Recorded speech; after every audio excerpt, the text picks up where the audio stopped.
Yo WhatsApp guys, it's your boy swaggy signing in. और situation कुछ ज्यादा ही हाथ से निकलती जा रही है। हाँ, तुम जानते हो अपन किस बवासीर की बात करने जा रहे हैं आज की वीडियो में। तो कुर्सी की पेटी बांधो और आते हैं सीधा मुद्दे पे। अब सबसे पहले अपने बकरे लियोनेल मेसी की स्टोरी लाइन के बारे में बात करें तो ये कुछ बॉलीवुड की स्टोरी लाइन जैसा हिसाब हो गया। नहीं समझे? अब देखो, फुटबॉल में या फिर किसी भी डेमोक्रेसी में धरना प्रदर्शन नॉर्मल है। इनफैक्ट बड़े बड़े क्लब्स में जैसे कि बार्सिलोना, रियल मैड्रिड भी, इनफैक्ट अभी कुछ दिन पहले मैनचेस्टर यूनाइटेड में भी अभी धरना प्रदर्शन हो रहा था ग्लेजर्स आउट के लिए, तुम्हें ऑलरेडी पता है। लेकिन जिस तरीके का बवाल पीएसजी फैंस ने क्रिएट किया है, ये सीरियसली लाइन क्रॉस करने वाली बात है। अब तुम में से जितने भी पीएसजी फैंस होंगे उन्हें बुरी लगेगी ये बात, और लगनी भी चाहिए क्योंकि सच भी है। अगर बात करें करंट सिचुएशन की तो ऐसे रिपोर्ट्स आए हैं कि पीएसजी फैंस ने नेमार और मेसी के घर के सामने प्रोटेस्ट शुरू किया और इसको ध्यान में रख के सिक्योरिटी बढ़ा दी गई है नेमार और मेसी दोनों के ही घर पर। पीएसजी अल्ट्रास का कहना है, जिसमें ऑफ कोर्स फ्रेंच मीडिया का सपोर्ट इनको मिल रहा है, कि मेसी और नेमार दोनों ही फ्रॉड हैं। अच्छा बोल भी कौन रहा है जिस टीम की सबसे बड़ी अकॉम्प्लिशमेंट यही है कि उसमें मेसी खेला है। मेसी को गाली देना है, इनफैक्ट नेमार को भी गाली देना कहीं से भी वाजिब पॉइंट नहीं था। ये फैन बेस पूरी टीम का भार सिर्फ ये दोनों पर डाल देना चाहती है बिकॉज दे थिंक कि इनके वजह से टीम की ये हाल है। और मिडफील्ड में जो 16 साल का लौंडा खिलवा रहे हैं उससे इनको प्रॉब्लम नहीं है। रीजन क्या है? क्योंकि पीएसजी के फैन बेस की पूजा होनी चाहिए बाय प्लेयर्स।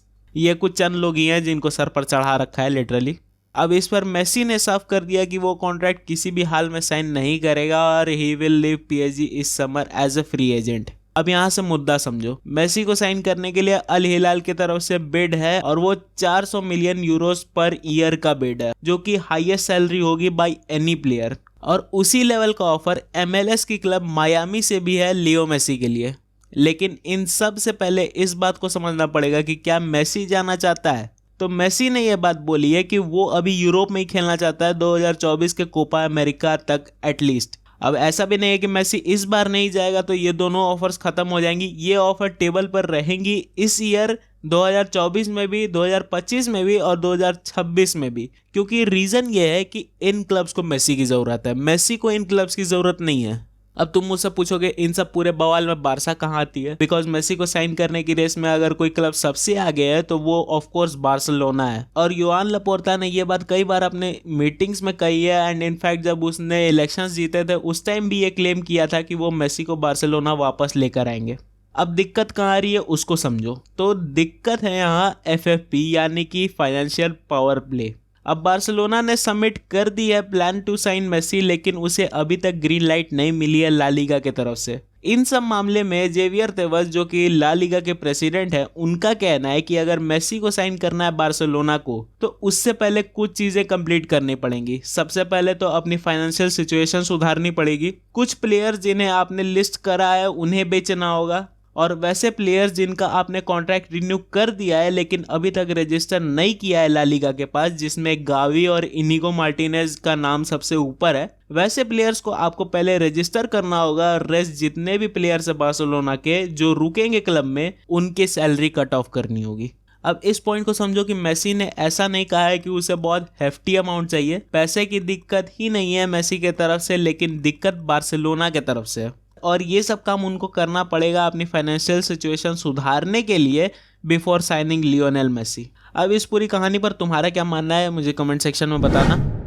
अब ऐसे में पीएसजी के ही अपने तीसरे बकरे नेमार की बात करें तो फ्रेंच न्यूज़ मीडिया ले इक्विप ने ये रिपोर्ट निकाली है कि नेमार भी अपना फ्यूचर नहीं देख रहा है पीएसजी में और वो भी लीव करेगा इस summer as a free agent. अब देखो, हाँ मैं मानता हूँ कि जिस रीजन के लिए आपने नेमार को साइन करा था उस रीजन को आप जस्टिफाई नहीं करा पाए, लेकिन इसमें दिक्कत नेमार के तरफ से नहीं थी। हाँ इंजरी प्रोन रहता है वो बात मैं मानता हूँ, लेकिन जब नहीं रहता है तब आपकी टीम के लिए बेस्ट परफॉर्मर होता है वो। अब एक सिचुएशन समझो, आप किताब पढ़ रहे हो, उसमें कुछ आपको समझ में नहीं आया तो इसका मतलब ये थोड़ी है कि किताब ही बेकार है। हो सकता है आप ही गंवार हो मतलब आप में दिक्कत हो कुछ, जो कि यहाँ एविडेंट भी है। अब मैंने बहुत बार इस टीम की खामियों की बात की है जो कि करनी भी चाहिए, बिकॉज ये टीम इंडिविजुअल परफॉर्मेंसेस पर बहुत ज़्यादा डिपेंड करती है, और वो भी उनके जो लेजेंड्स थे कभी, लेकिन एज फैक्टर उनके लिए बहुत ज़्यादा मैटर बन चुका है एट दिस पॉइंट। इस पूरे टीम का ये हिसाब किताब गड़बड़ है, तो ऐसे में आप सिर्फ 2 प्लेयर नेमार और मेसी पर पूरा इल्ज़ाम डाल देते हो अपने हारने का, तो ये कहीं से जायज़ नहीं है भाई।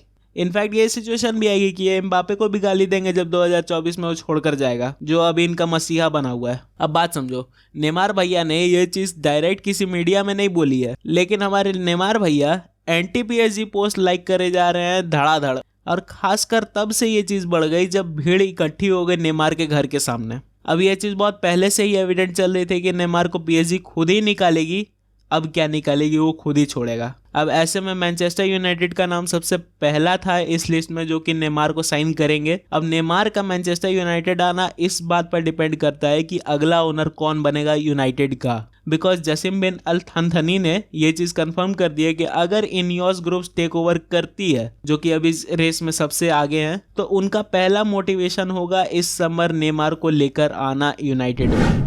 खैर ये पूरा बवाल का लेखा जोखा मैंने तुम्हें बताया जो कि अभी घट रही है PSG में, और मेसी और नेमार का फ्यूचर कुछ ऐसा हो सकता है अगले समर ट्रांसफर विंडो तक। अब अगर ये वीडियो पसंद आई हो तो वीडियो को लाइक कर देना, चैनल को सब्सक्राइब कर देना, और अपना हालैंड द रोबोट बॉय तो अलग ही कमाल कर रहा है। खैर उस पर एक अलग से वीडियो आएगी इस संडे स्पेशल अनराइवल्ड सीरीज में। तब तक के लिए अपन लेते हैं अलविदा।